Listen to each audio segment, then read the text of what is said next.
नमस्कार, मैं करिश्मा सिंह और आप देख रहे हैं सीतयुग न्यूज। आज वट सावित्री व्रत है। हिंदू धर्म में प्रत्येक व्रत और त्योहारों का अपना एक अलग ही महत्व होता है।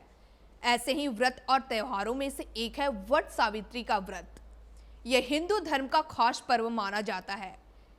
वट सावित्री पर भगवान विष्णु और माता लक्ष्मी की पूजा आराधना की जाती है। इस दिन सुहागिन महिलाएं 16 श्रृंगार कर अपने पति की लंबी उम्र की कामना में व्रत रखती हैं और बरगद के वृक्ष की पूजा करती हैं। आइए जानते हैं कि इस व्रत का महत्व, कथा और पूजा की विधि। आज वट सावित्री पूजा है और शहर में हर जगह हर्षोल्लास के साथ मनाया जाता है। बाबा, क्या कुछ मान्यताएं हैं इस पूजा के पीछे? देखिए, वट सावित्री पूजा जो है वो अपनी सुहागन जो स्त्रियां होती हैं वो अपने पति की लंबी उम्र की कामना के लिए करते हैं। तो अब बात है कि ये वट सावित्री का जो पूजन है वो कब मनाया जाए। तो वट सावित्री का जो पूजन है वो ज्येष्ठ मास के कृष्ण पक्ष के अमावस्या तिथि को मनाया जाता है। तो इसमें करते क्या है कि सुहागन स्त्रियां बर के पेड़ के नीचे, जिसको वट बोले, बर के पेड़ के नीचे आती हैं और पूजन अर्चन करती हैं। इसके बाद जो है से फेरी देने का महत्व बताया। वट वृक्ष को जो परिक्रमा करते हैं उससे जुड़ी क्या कहानी है, क्या कुछ मान्यताएं हैं उसके पीछे? मान्यता यही है कि वट वृक्ष से मतलब ये घूमते हुए, परिक्रमा करते हुए अपनी मनोकामना के लिए मतलब व्यक्त करते हैं भगवान शंकर से कि हमारे पति का उम्र बहुत लंबी मतलब हो, और वो मतलब जाप करती हैं और इसके बाद परिक्रमा करती हैं। बहुत तरह के वृक्ष हैं, लेकिन इसी वट वृक्ष की क्या मान्यता है कि यही इसी वृक्ष के नीचे ये पूजा की जाती है? क्या खास बात है? इसलिए की जाती है कि जो वट वृक्ष है वो सबसे पहले तो भगवान शंकर का वास होता है और इसके बाद भगवान विष्णु का भी वास होता है। तो इसी वजह से वट वृक्ष में ही किया जाता है।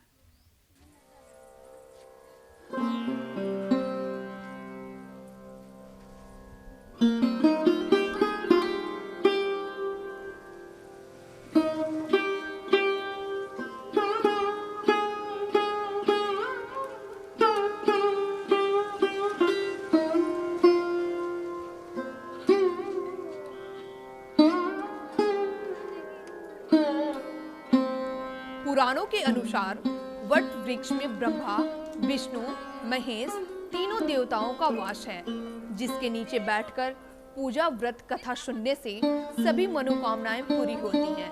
वट वृक्ष के नीचे आते हैं और बटेश्वर महादेव का बर के पेड़ का पूजन करते हैं और मतलब ये परिक्रमा करते हैं। कोई 108 भी करता है, कोई 54 भी करता है, कोई 21 भी करता है, कोई 11 बार भी करता है। ठीक है, तो इसमें परिक्रमा किया जाता है। अब रह गई बात उपवास करने की, तो इसमें सारा दिन उपवास रहना होता है और उपवास के क्रम में आप मतलब जल पी सकते हैं, शरबत पी सकते हैं, फलाहार रह सकते हैं।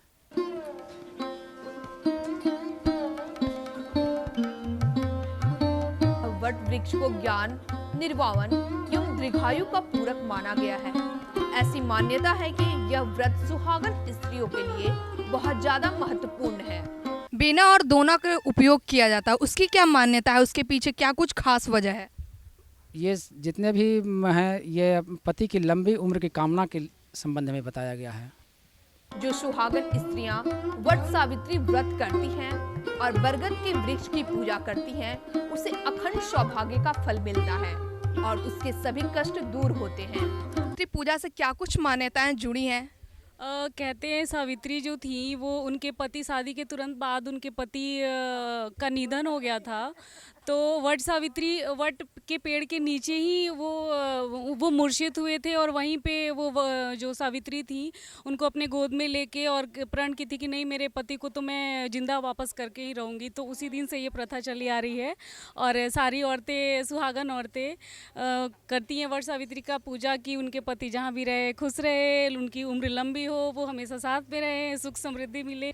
बहुत तरह के वृक्ष हैं, लेकिन यही वट वृक्ष की क्या मान्यता है? क्या कुछ साइंटिफिक रीजन भी है इसके पीछे या सिर्फ धार्मिक जुड़ाव है कोई? जी बिल्कुल साइंटिफिक रीजन है, ये तो है ही वट सावित्री पूजा की हम वट वृक्ष के नीचे करते हैं।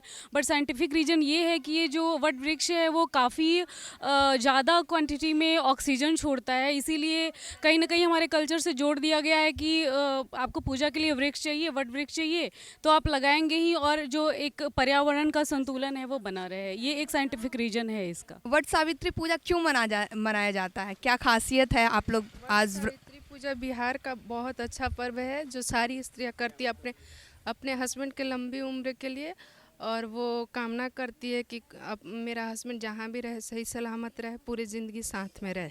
पूजा में ज़्यादातर श्रृंगार का मतलब महत्व होता है, जैसे लाल कपड़े, चुनरी, लाल चूड़ी, लाल बिंदी, सिंदूर, जितना भी श्रृंगार का मतलब सामान होता है वो सारा होना चाहिए। बेना का उपयोग करती हैं, उसको किस तरीके से करती हैं?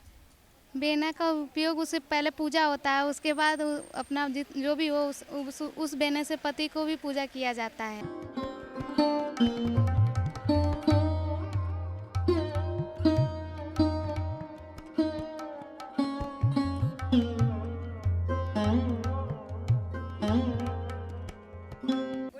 हाँ, 5 आदमी के खोइछा भरते हैं, जोड़ा सिंदूर करते हैं, सब फल फूल चढ़ाते हैं, पंडित जी के दक्षिणा दान करते हैं।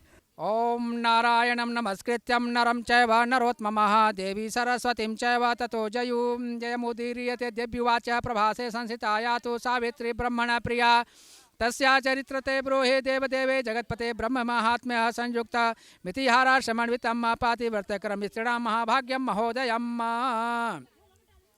देवी पार्वती ने कहा, हे देवताओं के भी देवता, जगत के पति शंकर भगवान, प्रभास क्षेत्र में स्थित ब्रह्मा जी की प्रिया जो सावित्री देवी हैं, उनका चरित्र आप मुझसे कहिए, जिसमें उनके व्रत का महात्म्य हो और उनके संबंध का इतिहास हो, एवं स्त्रियों को पातिव्रत्य को देने वाला, सौभाग्यदायक और महान उदय का करने वाला हो।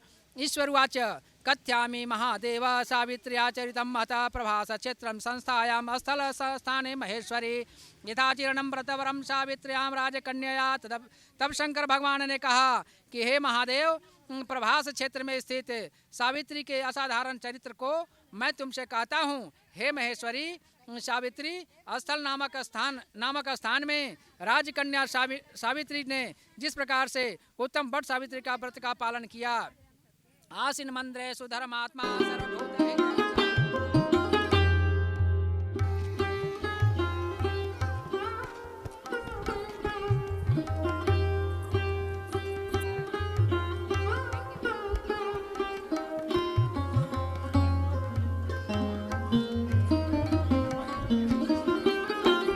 सिर्फ इतना ही नहीं, वट सावित्री का व्रत रखने से पति पत्नी के बीच आपसी प्रेम बढ़ता है और वैवाहिक जीवन में मधुरता भी आती है।